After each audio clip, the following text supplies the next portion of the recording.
म्हणतात ना, मेंदूला ताप जर चढला ना, म्हणजे ताप जर माणसाच्या मेंदूपर्यंत पोहोचला तर माणूस बरळायला लागतो.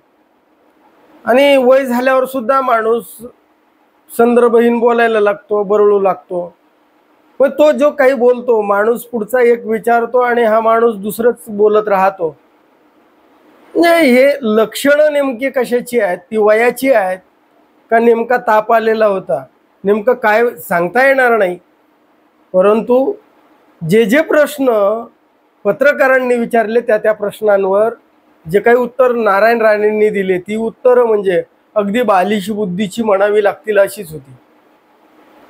म्हणजे आता मेट्रोमध्ये पाणी शिरलं, मुंबई पाण्यामध्ये बुडाली, मुंबईची तुंबई का झाली, असं प्रश्न आदित्य ठाकरेंनी विचारले की काय कुणास ठाऊक इतका राग आला की अगदी दम देण्यापर्यंत, म्हणजे अक्षरशः धमकीच्या सूर जो होता तो म्हणजे कुठेतरी एक त्रागा व्यक्त करणार आहे.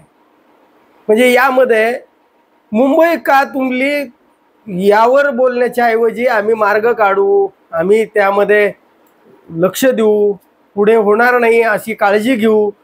2005ला जी मुंबई तुंबली होती, 943 मिलीमीटर पाऊस पडला आणि मग त्यावेळेस मुंबई तुंबली होती.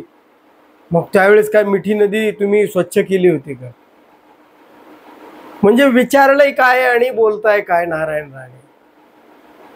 म्हणजे आदित्य ठाकरे, तुम्ही त्या देवेंद्र फडणवीस, ते अमित शहा, ते नरेंद्र मोदी यांच्यावर तुम्ही बोलू नका. नाहीतर मग तुम्ही काय करतात आम्हाला माहिती आहे. तुमचे फोटो काढू, आम्ही ते दाखवू का? ते जर म्हणत असतील तर दाखवू का? याला परिपक्व राजकारणी म्हणता येईल का हो?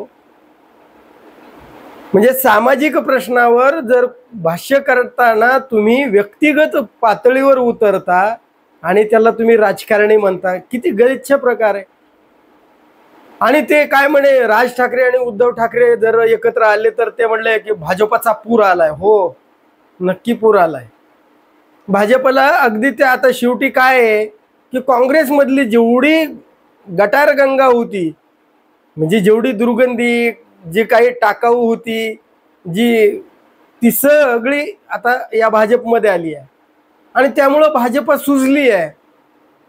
आता त्याला ताकद म्हणत असतील हे, पण ती खऱ्या अर्थानं ती ताकद नाही आहे. या भाजपचा चालचरित्र चेहरा म्हणजे काँग्रेसीकरण झालेलं आहे पूर्ण. आणि ते म्हणे आता राज ठाकरे आणि उद्धव ठाकरे आले तर ह्या महापुरामध्ये वाहून जातील. आमची ताकद फार प्रचंड मोठी आहे, भाजपचा महापूर येणार आहे. हो, भाजपचा महापूरच आहे. कारण भाजपचा महापूर आला तो फक्त ईडी, सीबीआय, इन्कम टॅक्स, ते निवडणूक आयोग, अशा सर्व संस्था आणि जेवढे भ्रष्टाचारी आहेत देशामधले तेवढे सगळे महापुरामध्ये महापूर आला. आणि ते सगळा महापुराने या भ्रष्टाचाऱ्यांना या भाजपामध्ये सामील करून घेतलं. मग तो पूरच आहे ना. सगळे जेवढे भ्रष्टाचारी देशातले आज कुठे सापडतील तर तुम्हाला ते भाजपामध्ये सापडतील. आणि राज ठाकरे आणि उद्धव ठाकरे आले तर बघा ना, म्हणले काय होणार आहे त्यांच्याच्याने. म्हणजे राज ठाकरे आणि उद्धव ठाकरे हा जर विजयाचा फॉर्म्युला जर असेल तर यांना भारत पाकिस्तानच्या बॉर्डरवर पाठवा, म्हणजे भारताला विजय मिळेल. काय बोलताय? काय संदर्भहीन बोलताय? म्हणजे राज ठाकरे आणि उद्धव ठाकरे एकत्र येतील म्हणलं की पोटसूळ उठावा, असं काय झालंय?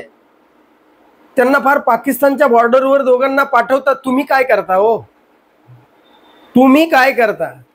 म्हणजे तुम्ही मराठ्यांचं भलं करायला गेले होते, मराठ्यांची वाट लावून टाकली. काँग्रेसमध्ये गेले, काँग्रेसला बुक्का लावून टाकला.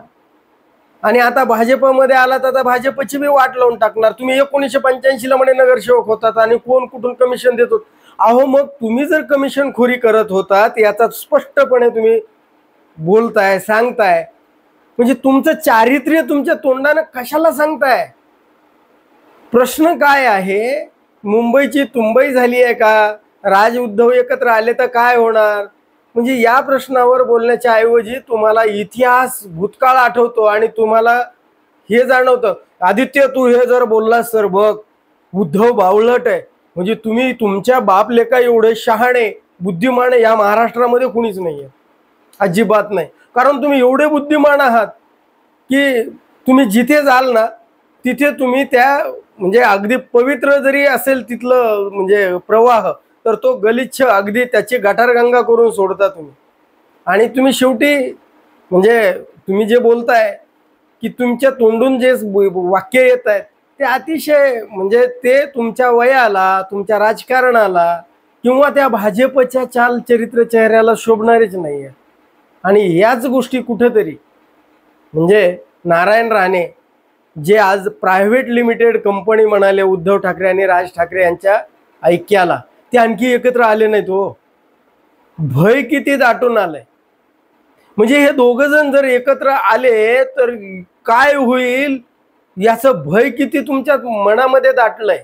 आणि ते भयच त्यांच्या त्या त्राग्यातनं म्हणजे जे आदळापट जे राग दिसतो त्यांचा, तर त्या त्या रागाच्या पाठीमागे एकमेव कारण आहे, ते म्हणजे केवळ आणि केवळ हे राज आणि उद्धव एकत्र आले तर आपली वाट लागू शकते, आपलं स्वतंत्र अस्तित्व संपू शकतं. भाजपामध्ये नारायण राणेला आणि या नितेश राणेंना घेतलंय कशासाठी? केवळ आणि केवळ उद्धव ठाकरेंना मातोश्रीवर टीका करण्यासाठी घेतलेलं आहे. आणि मग जर उद्धव ठाकरे आणि राज ठाकरे जर एकत्र आले तर मग याचं प्रयोजनच संपून जाणार आहे. कारण जर टीका करून काही फायदा होणार नसेल तर मग काय उपयोग आहे यांचा? म्हणजे कोणत्याही वेळी भाजपा यांचा वापर यूज अँड थ्रो करून टाकणार आहे. म्हणून नारायण राणे आणि ते नितेश राणे यांनी बोलताना जरा थोडंसं प्रश्न काय आहे त्यापेक्षा आपण काय बोलतो यावर जर थोडंसं हे जर नियंत्रण ठेवलं तर त्यांच्यासाठी आणि या महाराष्ट्रासाठी सुद्धा योग्य राहील असं वाटतं.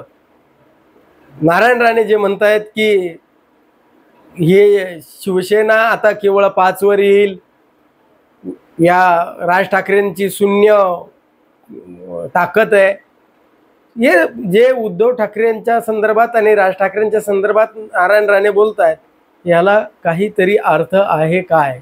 कमेंट करून जरूर सांगा. धन्यवाद. जय महाराष्ट्र.